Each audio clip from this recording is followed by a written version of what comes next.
Inside this car are multi-millionaire business owners Matthew Mullicone and his wife Kimberly. Matthew is seconds away from confronting the man who's been in a secret affair with his wife. He has a plan to get revenge, but has no idea how horribly it's about to play out. Get out of here, bro. Get out of here. Danny, stay away from my wife! I don't even know what the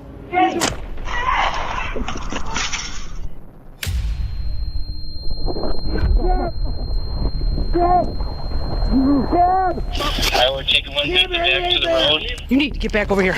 You, it's my wife! Get to work, please. Hands up! No matter what I'm gonna do.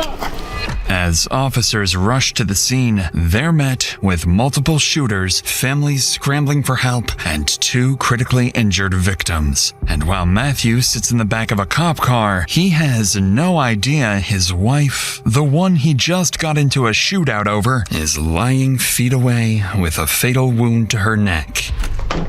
Please. She didn't make it. She died. Oh, no! No!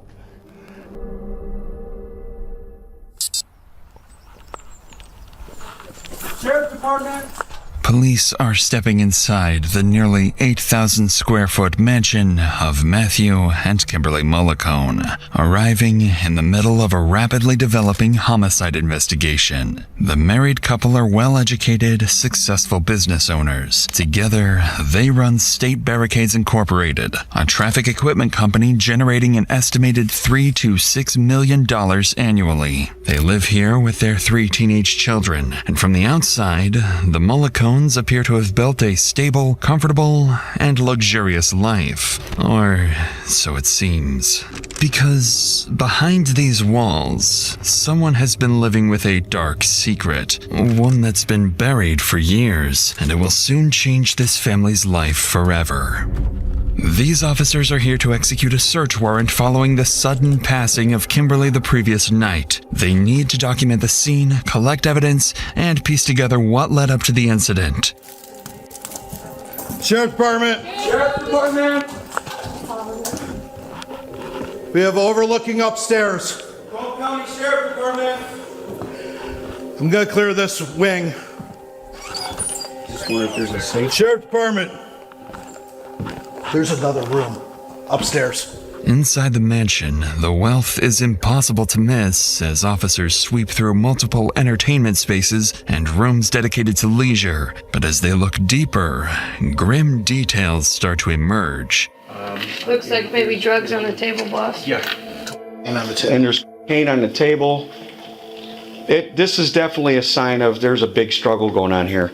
In the basement, on a coffee table, officers find lines of laid out beside a straw and a razor blade. The physical findings inside the mansion are only the first hints of what's been happening behind closed doors, and the officers searching this home are walking through the opening chapter of the tragic downfall awaiting the Mullicone family.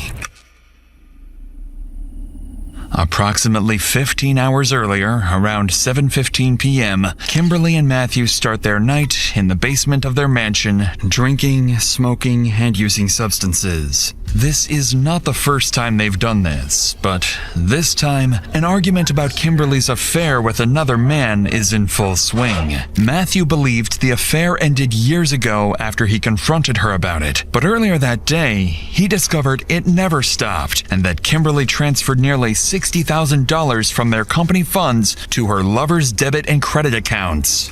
Around 7:15 p.m., the argument escalates physically. Matthew begins throwing objects, breaking glass, shoving Kimberly, and shouting insults, and the basement starts to look like the aftermath of a struggle.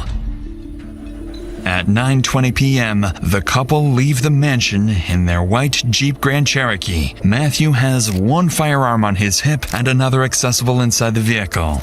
At the same time, Kimberly's secret lover is at home, winding down from a barbecue with his pregnant fiancée, his parents next door, and his sister's kids playing outside. They have no idea that within minutes, their quiet evening will take a drastic change.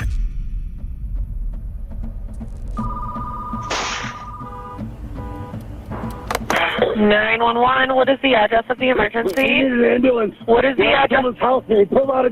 What is the address? I don't know the address here. Where are you calling from? There's a house just south of 29 Mile on the east side. I'm in the line of fire. Okay, where is the person with the gun? Hiding behind the car. Where is the person that is shooting? He's in the south. Sir, do you have a weapon on you? Yes, I do. You do? What is your name? Catch him out. Approximately 5 minutes after this alarming call, a team of 31 officers from the Macomb County Sheriff's Office is mobilized and dispatched to the location. All they know is that a man named Matthew Mollicone is trapped in the line of fire and that somewhere nearby an active shooter is targeting innocent victims. When officers arrive, they quickly notice Matthew taking cover behind a smoking car. Get down! Get down! Get down! Hands behind your back! Don't move. What's your name? What's your name? What's your name? Her name's Kim. Her name's Kim. Don't fucking move. I'll put him around the hood. All right, I got my wife. He's in custody. Homeowner and shooter still in the home. One second in the backseat will wait. She didn't deserve this. Okay, we got a shooter in the house right there.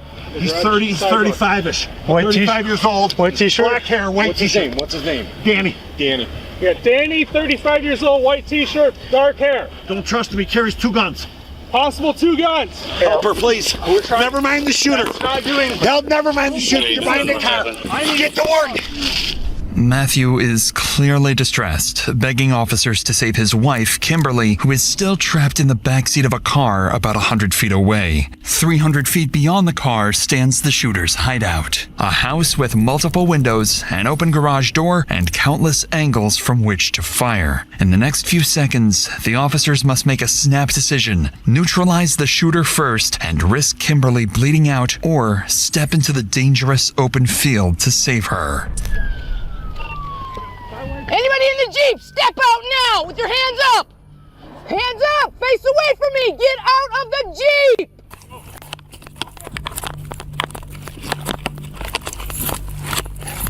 I got you. Take care of her. Shit. All right. Let's go. Let me swing walk the cover. Kim, hang in there! Ambulance! Do we know how many shooters we have in the house? You pulled me in front of the front door. Pull her this way. Pull her this way now. 5 feet. Come on, let's go. Come on, man. It's time to start shooting. So at this time, This ambulance needs to get through. She's more important than that asshole. She don't deserve this, man. Hey, get to work, please. Please, I don't care what you know. You gotta get to work. You need to get back over here. Lay down. It's my wife. Get to work, please. Please. Please, I'm begging you. Sir. CPR something. Sir. CPR. Listen, we have an active shooter, man. I can't. I'll do it then. I need a car. Police car down this way. Need cover. Complete a piece check. Wait for cover. We have, looks like 1 gunshot wound to the neck. Her calling says there's an elderly male with a white t-shirt just at the garage. Her father, not the shooter. Okay. After managing to pull Kimberly from the car, paramedics begin working urgently to save her. She's been shot in the neck and is unconscious, so every passing second matters. At the same time, SWAT prepares to move in and neutralize what they believe is an active shooter barricaded inside the house. At this point, officers are operating almost entirely off of Matthew's account, thinking there's an armed gunman inside. In reality, there's no active shooter at all, only a wounded homeowner and several family members inside the residence. Without that context, every tactical decision carries enormous risk and could put innocent lives in danger. And within seconds, that possibility is tested when the 2 elderly parents suddenly emerge from the house. Hands off, hands off. Disgraziata puttana, vecchi. You're ruining my boy. Capiti cerare, bitch.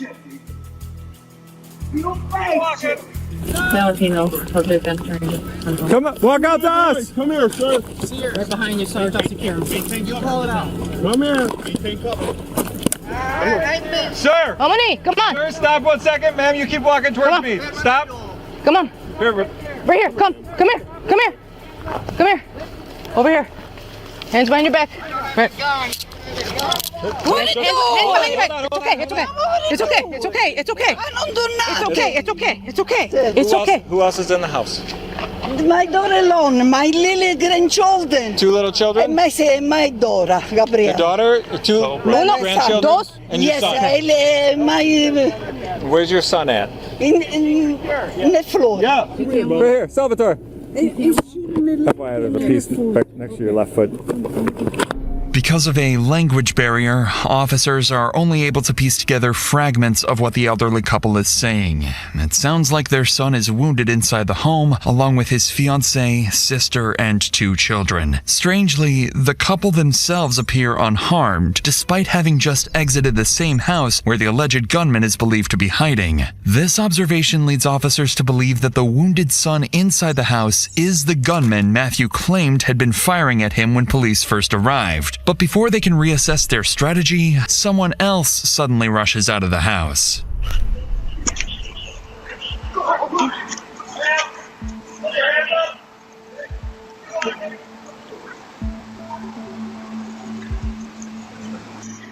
Come straight out. Towards me. Ma'am, go to your right side of the car. Your right. Keep your hands where you can see them.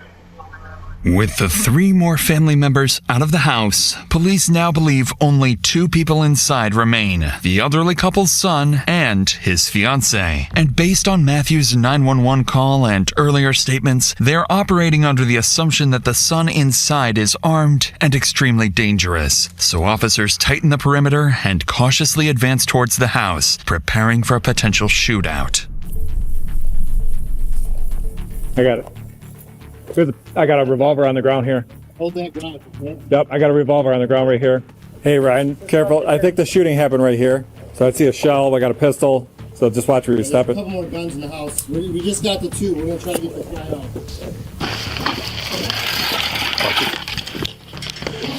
Sheriff Flat! Sheriff Flat! Show me your hands! On the ground, on the ground! Hey, got it wrong, on the ground! This is the rest of the down, okay? Take down. By the way. There's a 22 in that closet. We'll just leave it there, guys. Okay. It's gonna hurt.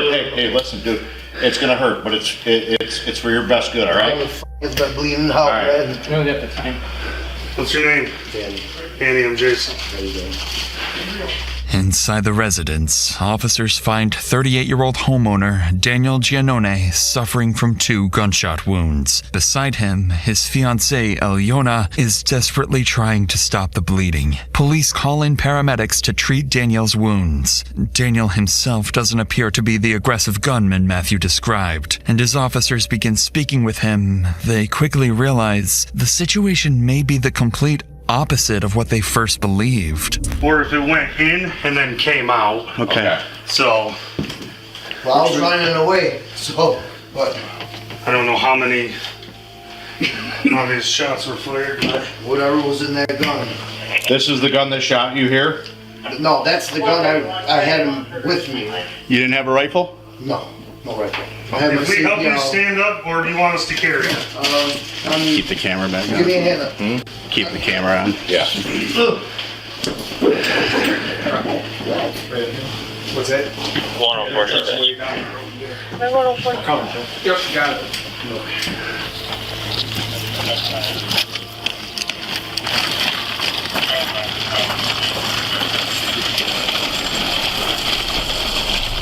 By some miracle, officers finally managed to stabilize the scene without further casualties. Following this, Daniel is placed on a stretcher and carried out of the house to be transported to the hospital. Thanks to his fiancée's quick efforts to control the bleeding, he has a chance to survive. However, the outcome is different for Kimberly, as on the other side of the property, paramedics reach a grim conclusion.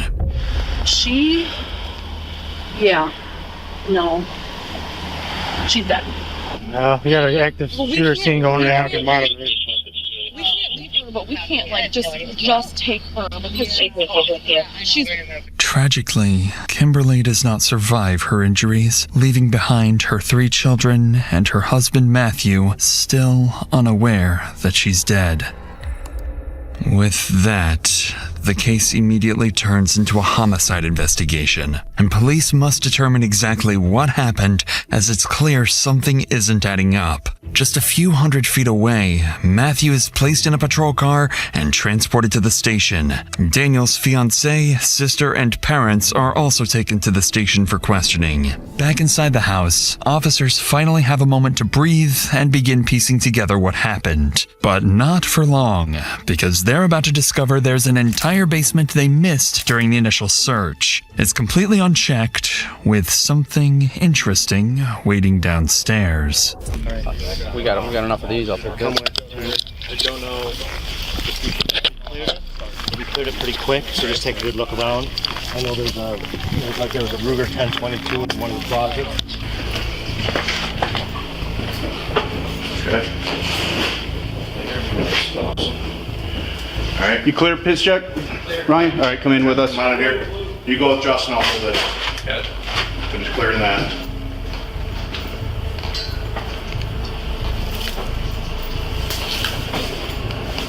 We got a door closed. Separate room. We're on that. And help to get this one house. I'm just gonna open it. Go. Don't go. Don't go. What happened? Pass you, okay? Yep.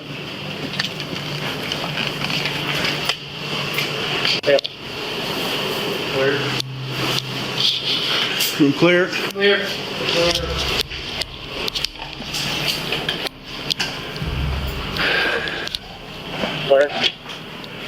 As if things weren't already complicated, the officers just stumbled upon something entirely unexpected, a seemingly hidden marijuana grow operation. But the biggest discovery is what they don't find: CCTV cameras. Officers already spotted multiple cameras around the house, making the absence of any in the basement suspicious. This exact CCTV system will soon prove crucial to solving the case, revealing exactly how the shooting unfolded and who fired the fatal shot. Beautiful. We got cameras. He's got cameras.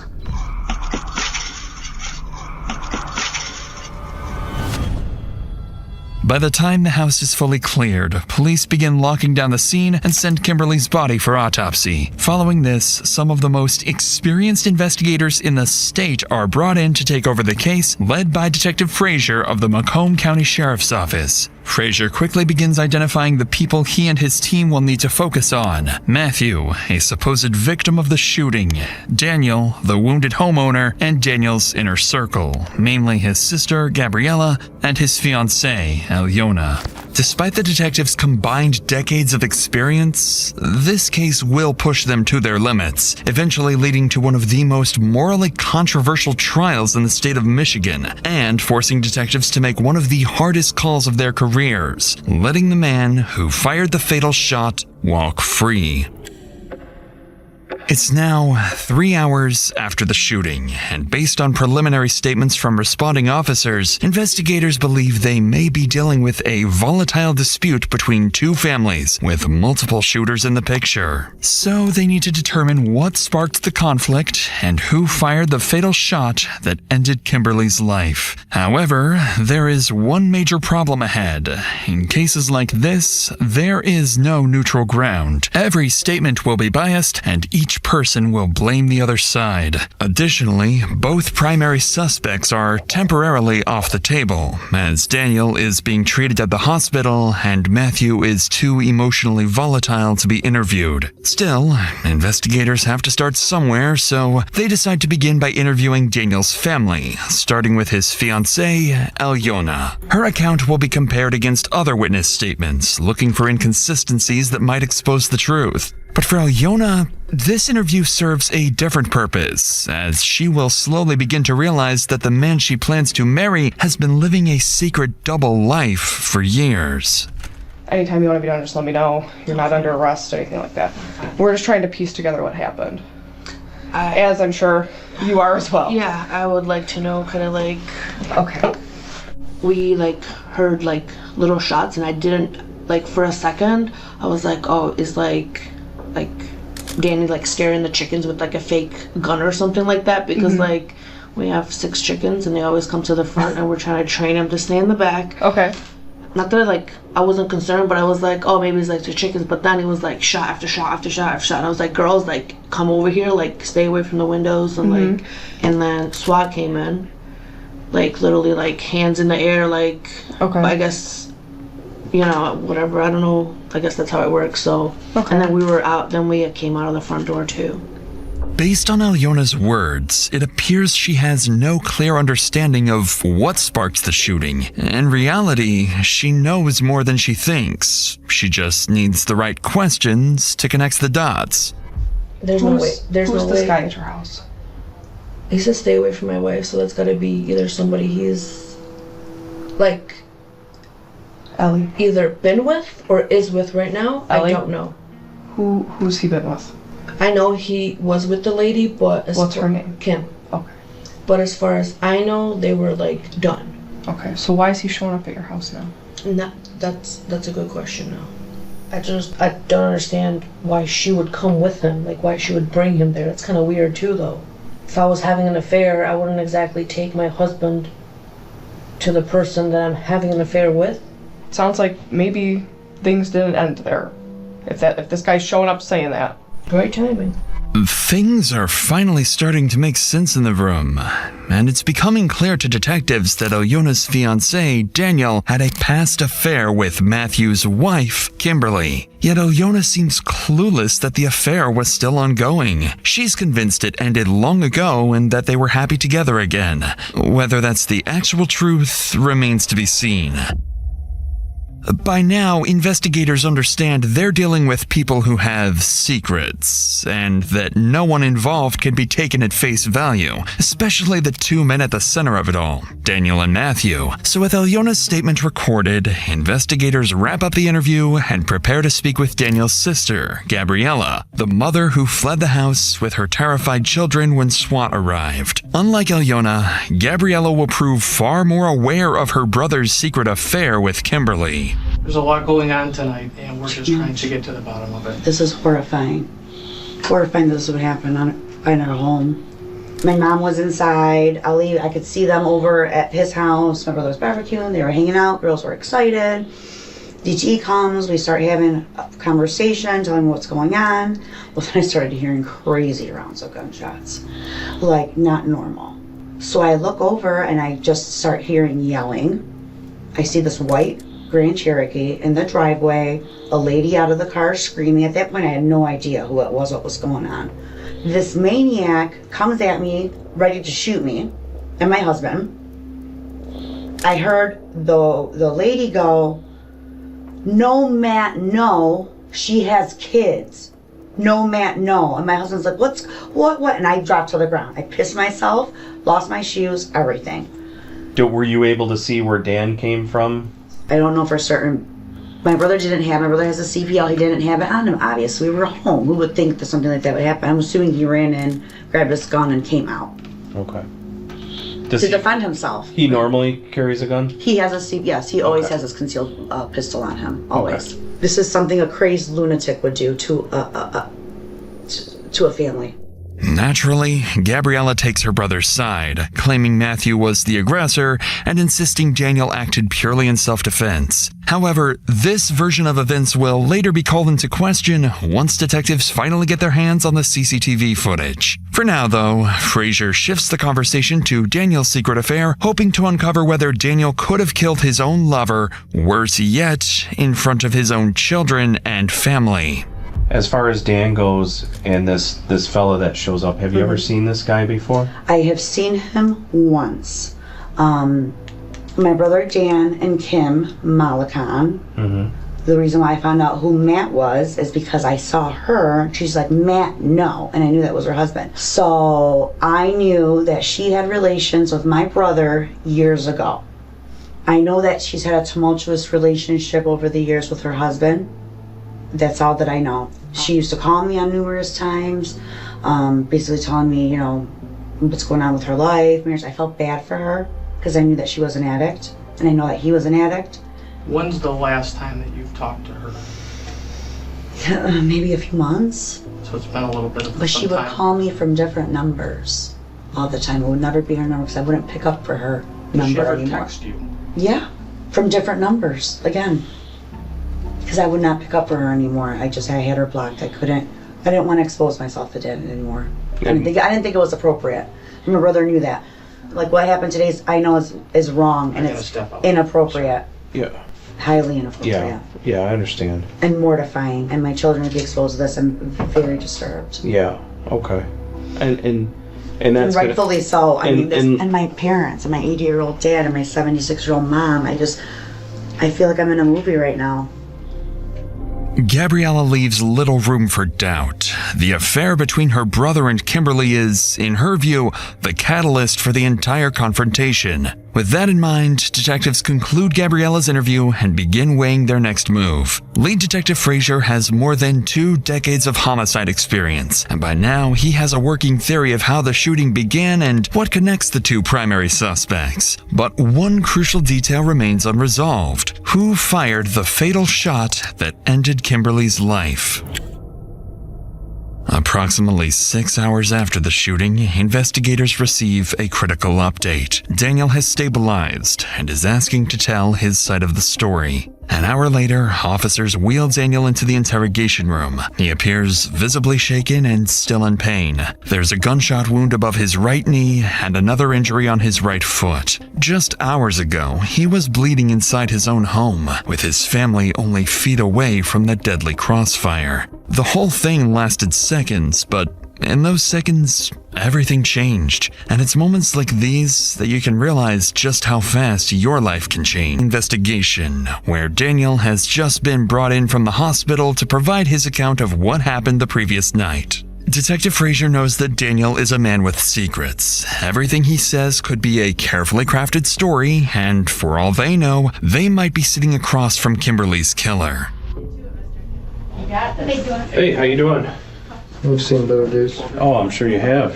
Obviously, there's a lot of things that took place tonight, so I'm going to start by just kind of letting you, why don't you just tell us what happened? I was just in a girl, I just got done barbecuing. Mm-hmm. And next thing you know, this white truck, I didn't know who it was at all, The white truck came out, and a man came out of the car. Came towards me. I didn't know who it was, I had my business truck outside. I figured, somebody wanted something, but he came to me pretty aggressive. And from that point on, it's just like a daze for me, and he he showed me his gun, you know what I'm saying, and I had my weapon on me, and I'm like, leave. And next thing you know, he's ready to fire shots at me. And that's all I remember, I swear. Everything was blank from that point on. I just was I froze. I don't know. I froze when he pointed that gun at me, started shooting, I just froze. I don't remember anything, I just froze. According to Daniel, Matthew arrived out of nowhere and immediately started brandishing a gun on his property. But this is where the story begins to blur between self-defense and murder, because detectives are about to learn that Daniel's own actions may have set the deadly shooting in motion. Would you be able to just kind of draw me a layout of where your garage and how your driveway is and stuff? Okay. The barbecue was right here, because I just got done barbecuing. Burke van was right here. Okay. So this car pulls up right in the freaking driveway, he owned the house. Okay. So that car pulls up and you're outside. I'm outside. I'm in between the garage, inside the garage. Okay. He comes up there. Stay away from my wife. I'm like, what are you talking about? And then all of a sudden, it hits like a light bulb. She comes out of the car, and he's he's brandishing his gun when he's walking up, he's about to shoot me. What do you mean by that? He had his gun, he was pulling it up. You looked like he was ready to fire. he's like ready to fire, and he's ready to grab his gun, and boom, I shot one in the air. I'm like, get the f*** out of here. You shot one in the air? Yeah, because he was gonna pull his gun out, and he looked like he was about to leave. The bastard started firing shots, and I ran out, and I ran for my life at that point. I'm out of bullets. So then I'm running around the house. He got me. He's firing at me at the corner of the house. I had another firearm inside the garage. So you grabbed that second firearm? Yes. And what is it? What kind of gun is that? It was a Glock. Okay. It was a 27 compact. Okay. This is the time that you need to get this out, okay? We don't want to go down the road and you be like, oh no, I said, everything was on surveillance camera. Okay. Everything is on surveillance camera. I'm going to tell you what I remember, because after those shots were being fired at me, I just don't remember anything after that point. So I just panicked. I panicked when he started shooting at me. I panicked. I just wanted him to leave. What Daniel has just revealed is exactly what investigators have been waiting for. During the house search, officers observed multiple cameras positioned around the property, pointing directly towards where the shooting occurred. Detective Frazier knows he needs access to that footage, but he must wait for the right moment to secure Daniel's cooperation. Up to this point, Daniel has presented himself as nothing more than a victim, claiming he fired only a warning shot. Yet, something about his story isn't adding up. Throughout the interrogation, he never once mentions the other person in the car, Kimberly. Detectives already know about the secret affair from speaking with Daniel's relatives, and they're not about to let him off the hook. So Frazier begins to apply pressure, forcing Daniel to drop the act and expose one of his secrets. Well, let's get into a little more detail leading up to the point where you froze. Well, I saw the woman come out of the car, and I'd known this woman, you know what I mean? I didn't know she was married or anything, you know? So here's, I'm gonna tell you right now, Dan. Some of the questions that we're asking you, right?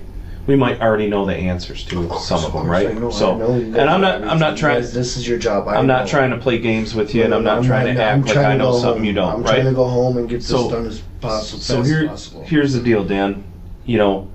Obviously Kim was somebody that you knew, right? Yes. And you knew her on a personal level?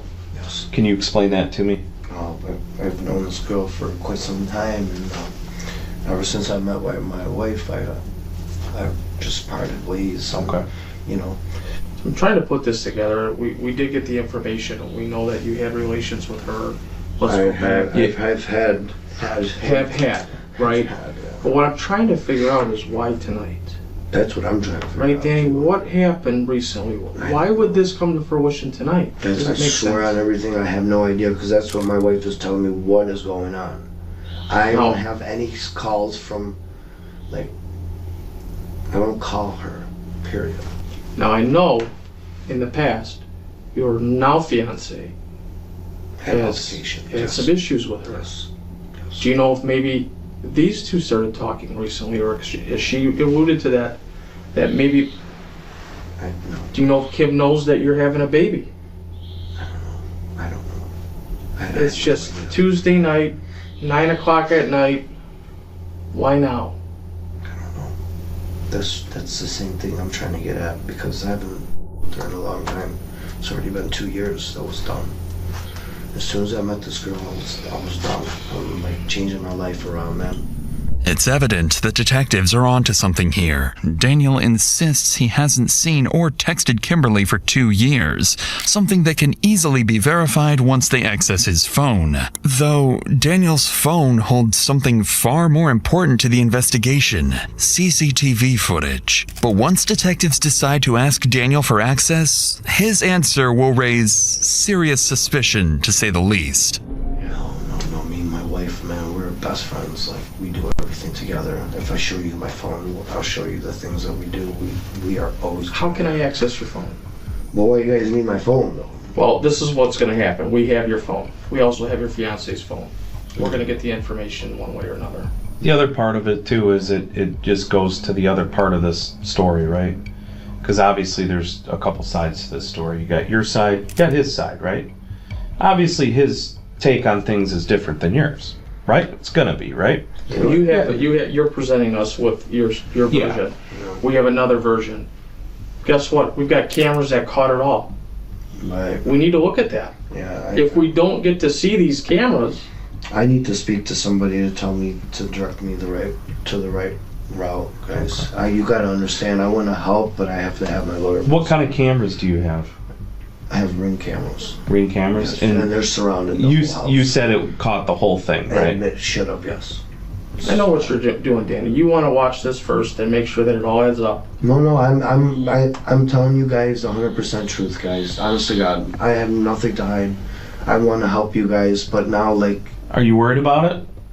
Absolutely not. This man came to my house. I mean, this man came to my home. Are you into some other illegal activity that you're worried about on your phone? Absolutely not. No. Like, I know you have a grow. I have my license for it. I gotta speak to somebody. If I could speak to somebody, one of the family members, to see what the hell, like, real what quick, I should do. I do want to let you know something though in this situation. Kim, she's dead. So she was struck by a bullet and she's dead. So, I mean, apparently nobody told you that. I don't know what the hell happened if he hit her. Did anybody tell you that, Danny? Okay. So maybe this will shed a little bit of light of why we have to do our due diligence here, because somebody lost their life.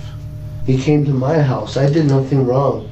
We're just trying to make I did nothing wrong. I did nothing wrong. They came to my house, man. I had my nieces, and this guy is shooting at me. Fucking 17 fucking shots. Needless to say, this is not what investigators were hoping for. Even after Detective Frazier brings up the marijuana grow operation in the basement as leverage to encourage cooperation, Daniel quickly clarifies that everything is legal and refuses to grant access to his phone without an attorney present, effectively forcing them to end the interview. With Daniel's refusal, detectives become more certain than ever that there's something on that phone he doesn't want them to see. Yet, the only other way to access it is through a search warrant, something far easier said than done. Now, it's Daniel's word against Matthew's, a development that complicates the investigation significantly. The CCTV footage could have been crucial during Matthew's interview. With multiple cameras around the house recording 24/7, the answer to who fired the fatal shot lies somewhere in that footage. Despite this setback, detectives settle on a strategy. They decide to hold Matthew overnight, time that may pressure him to break and reveal how the shooting really unfolded when the interview begins. In the meantime, officers obtain a search warrant for Matthew and Kimberly's home and head there, hoping to find anything that could help guide his interrogation. When officers arrive at the Mollicone residence, they're initially met with signs of wealth and comfort, but that impression fades quickly once they step into the basement. Is it just the rifle on that table? Ready. No. No. Only Paul's in there right now. There's No, but there's definitely signs of stuff being thrown and shattered. There was definitely a struggle in his. It's clear that the basement was the aftermath of a violent altercation. Officers also discover cocaine residue and a straw, suggesting that Matthew may have been heavily under the influence of drugs and alcohol during the shooting. As they continue the search, officers locate multiple gun safes in the basement and elsewhere in the house. Upstairs, in the primary bedroom closet, they find a small, clear plastic bag containing cocaine.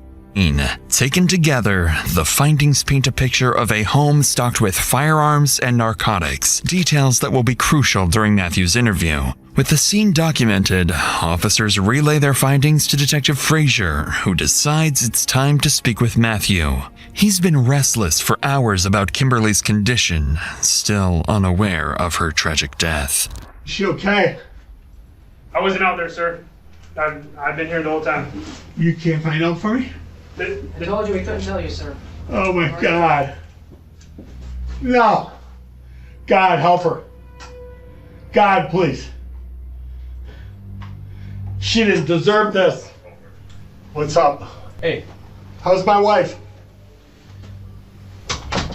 All right, here's what's gonna happen. Is she okay? Matt? Yeah. If I unhandcuff you, you're gonna behave yourself? Yes, absolutely. Okay, we don't have any issues there? What? When I unhandcuff you, I want you to have a seat, okay, partner? Oh boy, it's not good. No, it's not good, but... Is she alive? Is she alive? Hold on. Relax. Sit down.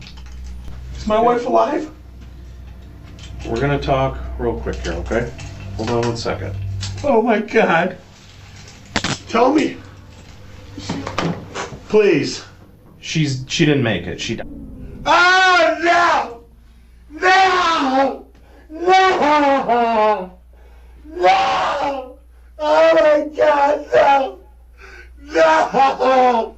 Oh my God! Was she shot in the chest? Oh my God! I'm sorry, I was next to her. We were trying to get the out of there as these shots were driving in reverse. Oh my God! Oh my God! What has she done? Matthew appears devastated, unable to control his emotions. Yet, to Detective Frazier, something about his reaction feels off. Detectives like Frazier are trained never to take anything at face value, carefully watching for even the smallest inconsistencies in a suspect's behavior. And in the moments that follow, Frazier's instincts would prove correct, as Matthew's behavior is about to shift completely. What just happened? Psycho! That asshole! Oh my God! Did he make it? That's why my wife's dead, because I'm a horrible shot! What a psychopath. Do you want to tell me about it? Sure. This guy and my wife have been having an affair for 9.5 years. I found out about it 6.5 years ago. And I found out about it again 45 days ago. We were going to the house for her to tell him, stop calling me, I'm done with you. He's engaged too, you know. He's cheating on his fiancée, she's cheating on me, you know. She was gonna end it. And I said, I'll go with you. Make sure it's safe there, because he's got him and the girl there. After his emotional breakdown, Matthew suddenly regains composure, prompting Detective Frazier to question whether the reaction was genuine or calculated. But once he's calm, Frazier asks Matthew to walk him through the shooting step by step. It's a strategic decision to lock him into a specific version of events, especially because Matthew has absolutely no idea the entire confrontation was captured on surveillance cameras. Her and I get out of the car. As soon as I get out of the car, he comes out of the garage like this, like a police officer, right at my face. And I put my hands up. And I say, whoa, bro. And she screams at him, Danny. And I said, stop with my wife. As soon as I said that, he shot at me. I ducked around to the back of this car here. And I pulled my firearm and I started shooting at him. He ran this way. I said, Kim, get in the car. We got in the car. We were backing out, and he shot my wife. And the car stopped working. I couldn't get it in gear. So I got behind the car, and I called 911. That's it. That's how fast it. When he shot my wife, the car stopped somehow, and I got out. He was shooting at the car. I got out of the car, and I was shooting back again. And he ran around the side of the house. And then I didn't see him no more. And then I went to my wife and I hid behind the back of the car. Why would he do that? Like, she went there to talk to him. And this guy comes out like goddamn Rambo, firing his shit. I had my hands in the air with no weapon. My clip was concealed, officer detective. My gun was in its holster and concealed. I was like this. As expected, Matthew's story is the complete opposite of Daniel's. He insinuates that he acted in self-defense and claims that Kimberly's death was simply because he's a bad shot. Though one detail in his account immediately stands out, Matthew insists his weapon was concealed the entire time. Yet, when he reenacts the moment and raises his hands, the detective can clearly see that the gun would have been visible. But before Detective Frazier can press him on that inconsistency, he is called out of the room with a critical update. The CCTV footage has just come in. Daniel has finally agreed to grant access to the footage, either out of guilt or confidence that it will clear his name. So detectives immediately begin combing through the recordings, and it doesn't take long before cracks begin to form in both men's stories. At 9:30 p.m., Matthew's car arrives at the property, and at first, events appear to follow his version of the story. The first gunshot heard in the background is fired by Daniel as a warning, just as both men described in their interviews. But in the minutes that follow, things begin to unfold very differently from what either man claimed, and it will determine which of them spends the rest of his life behind bars. Get out, Danny! Get out, Danny! Matt, get out! Get out, Danny! Stay away from my wife! Stop it! Stop it! Stay away from my wife! Danny, no!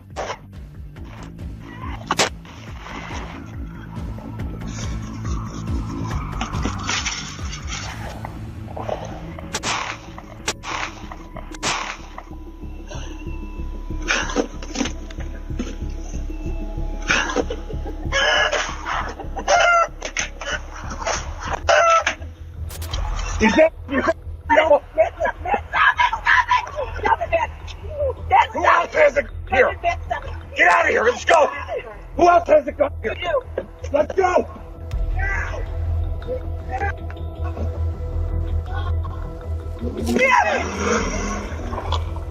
out of here! In the chaos, as both men exchange gunfire, a single bullet tragically strikes Kimberly. And although Matthew was clearly the aggressor, the fatal shot came from Daniel's weapon, complicating the investigation and making it harder to determine who is truly at fault. Armed with this new evidence, Detective Frazier returns to the interrogation room, ready to apply more pressure, knowing the CCTV footage has completely dismantled Matthew's version of events. And in the next few moments, Matthew would unknowingly dig himself into a grave. Were you guys drinking today? Yeah. Okay. How about drugs? Were you doing any drugs? What were you doing? A little cocaine, marijuana. Okay. So you're doing cocaine, marijuana, doing some drinking, and you decide to go up there with her. You're fucking pissed. No. You weren't mad. Some guy's boinking your wife. Detective, listen. And you're not mad about it? I've known about this for 6.5 years. Right. I was mad. And now, you were told it was cut off, right? No. And then today you're told it's not cut off. 45 days ago I was told it's not cut off. And you're saying your wife was driving, and your wife was in that driver's seat every time you guys went to leave, went to do whatever. You're saying now that your wife was in the driver's seat. Yes, she drove there, and she got in the driver's seat and put it in reverse. To back up. Correct. But the car wouldn't... What happened with the car? I don't know if we hit something. It was smoking. Maybe he shot it. I don't know. It wouldn't move. What do you mean you were... What is that? I had it in reverse, and it felt like it was stuck either in some mud. Mm-hmm. It wasn't going. And then it started smoking from the hood. And when I saw that, I got out of the car. So you were, it was like, was it like, you had it in gear, but you were stomping on the gas? She fell over to the side. He's at us at this point. I hop from the passenger into the driver, turn it, and it won't go. I got it, and I'm like this, you know? Mm-hmm. And it won't go. So then finally I put it in parking to get out, and I go behind the vehicle, and that's where I called you. In a not-so-unexpected turn, Matthew admits to taking beforehand, something detectives already knew after searching his house. It's at this moment that Detective Frazier would finally confront Matthew with the one piece of evidence he can't talk his way out of. I don't know anybody that's gonna buy this. I wasn't mad. I went there like all cool, all great. Just thought it was gonna be a, you know, I'm sorry, but I don't believe that for a second, Matt. And I don't think anybody else does either, because it just doesn't make any sense. Well, that's going to be easy to prove your theory wrong. Go check for in the garage or a bullet hole in the garage. Also the cameras. Okay, there you go. Beautiful. We got cameras. He's got cameras? Does he? I can't tell you all that. Well, I hope he does. You better, you'll look for those, correct? We gather all the facts. Okay, good. Everybody's got a story, right, to tell. I hope he's got cameras. You know, the problem is that you drove up there in that driveway, and that started this whole chain of events. What's illegal about that? One of the cameras, you know, those Ring doorbell ones, one of the cameras was pointing right where you guys were. Okay, good. And you're telling me right now, this is true. You'll see. You're saying this exact story is true. What you described to me. Yes, I hope. And that's it. You're not leaving anything out. That's how quick, and that's what happened.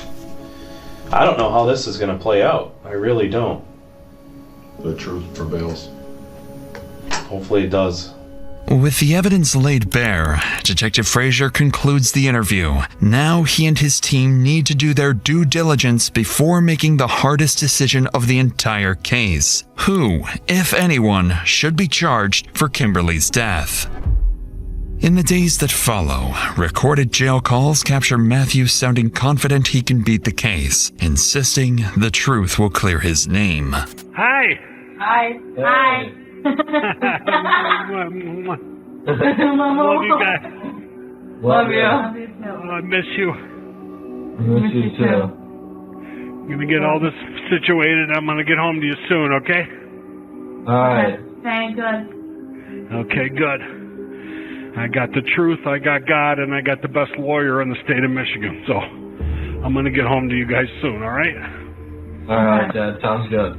As Matthew waits in jail, detectives and prosecutors continue investigating to determine which of the two men will ultimately be held accountable for Kimberly's death. On paper, the answer isn't obvious. The fatal bullet came from Daniel's gun, but the CCTV shows Matthew initiating the confrontation. Detectives and prosecutors debate two options: charge both men and let a jury decide, or treat Daniel as a homeowner defending himself and his family and place the legal responsibility solely on Matthew. In the end, they make the call. Under Michigan's self-defense law, even if Daniel's bullet killed Kimberly, Matthew created the deadly crossfire and therefore bears the legal responsibility for her death. With this, Matthew is formally charged with attempted murder for shooting at Daniel, voluntary manslaughter for Kimberly's death, and multiple counts of felony firearm. In the weeks that follow, investigators uncover a darker side of the marriage. Multiple witnesses describe a pattern of alleged abuse between Matthew and Kimberly, including physical violence and intimidation. That context offers detectives insight into why Kimberly may have gone along with an armed trip to her lover's house instead of walking away. 2 years later, in May 2024, Matthew's jury trial begins. During the trial, the two sides present very different versions of the same shootout. Matthew's lawyers argue self-defense, claiming Daniel was the one who came out armed and aggressive, forcing Matthew to fire back and protect himself and Kimberly. They portray him as a devastated husband and a father who snapped under emotional strain. The prosecution frames Matthew as a jealous husband who armed himself, consumed drugs and alcohol, and drove to Daniel's home looking for a confrontation. After an 8-day trial, the jury rejects Matthew's full self-defense claim and finds him guilty. He is sentenced to a maximum of 40 years, with parole possible after roughly 18 years. Meanwhile, Daniel Giannone, the man who fired the fatal shot, is ultimately released without charges.